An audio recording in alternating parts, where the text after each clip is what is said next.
Hello guys, my name is Miguel Cepero. I am the creator of the Voxel Farm engine. This is a very nice update. Today I want to show you an entirely new way of creating content.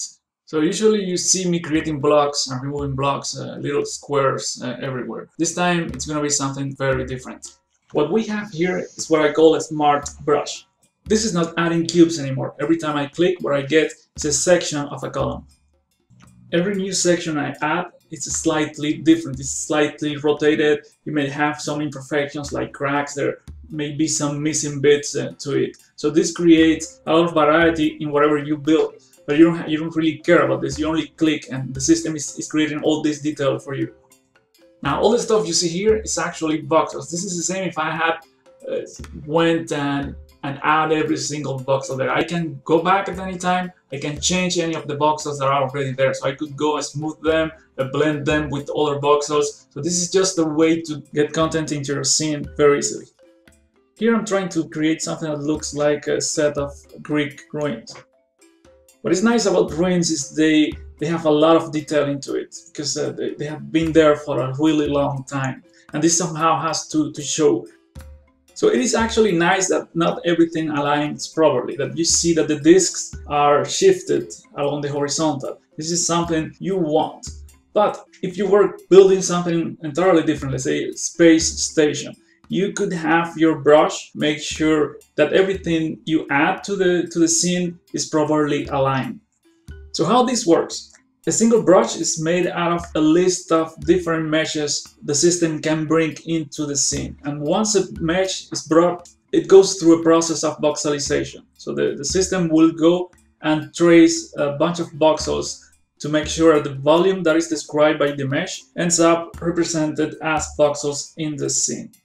It is quite simple to create one of these brushes. You only have to define a set of meshes you want to use. Of course, you want the meshes to be similar. So here you see me now switching to a different mesh. This is some sort of box, but it's not like the perfect cubes we used to have. This is more like a stone. It has beveled edges, it has some indentations, you see a lot of imperfection to the rock.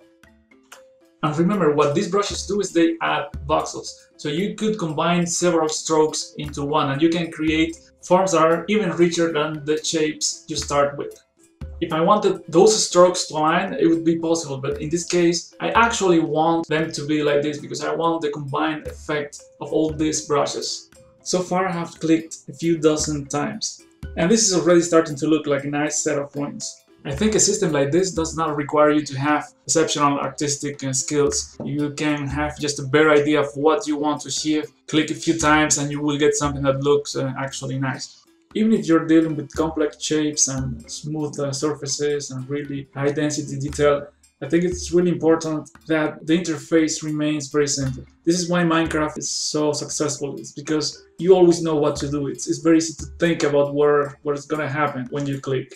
To me, this is key. Even if you are bringing elements that are far more complex, it still has to feel really simple. Here I just switched to a different type of brush. This time it's a larger horizontal type of block. It looks like a slab. And using this, I will be able to very quickly cover a lot of horizontal space. It will still look uneven. It will look kind of damaged, but this is alright because it's gonna make it far more interesting. When you're creating a system like this, you feel the temptation to create a lot of gizmos and visual cues to whatever is gonna happen when you click. If you feel you need to do that, you have already failed. Maybe you already have the mechanics you need to do whatever you want to do. You just have to get used to that, how to express that. For instance, if I want to insert a new slab at the lower position, it's simpler for me just to dig a little hole and use the new position as a reference, instead of having some kind of a visual indicator that I will move on screen to indicate what's going to be the position for this new slab. The last thing I want to show today is very cool. In this type of sandbox games, there's always a grid, and you can create a lot, but you're always constrained by this grid. It is really hard to escape the grid. So what I'm gonna show you here now is that there is actually no reason to play within this grid if you have a really full voxel system. If you look at the set of slabs I'm placing right now, you will see they are oriented towards the camera. They are not following the universal grid. This will become more evident as soon as I switch to a different type of block. This next set of blocks is placed around me. I could use this trick to quickly build something that is curved, that it goes around my position, and it would lead to something like a round kind of wall. So I could build a tower or something like that with this. It is very simple to bring any form of orientation into a block. It doesn't really lock you into building in circles. What it means is you can place the first block of a house at any angle. This would be basically the cornerstone of this house. And then any other block, any other element you place will be oriented using this original block. So this is pretty much the same sense the cornerstone used to have in an ancient building. We would go back to that, but I think it's a very nice way to build. You just orient one stone. This is the position your building is going to have, and then everything falls into place. You don't have to worry about this universal grid anymore. That's all for now. See you on the next update.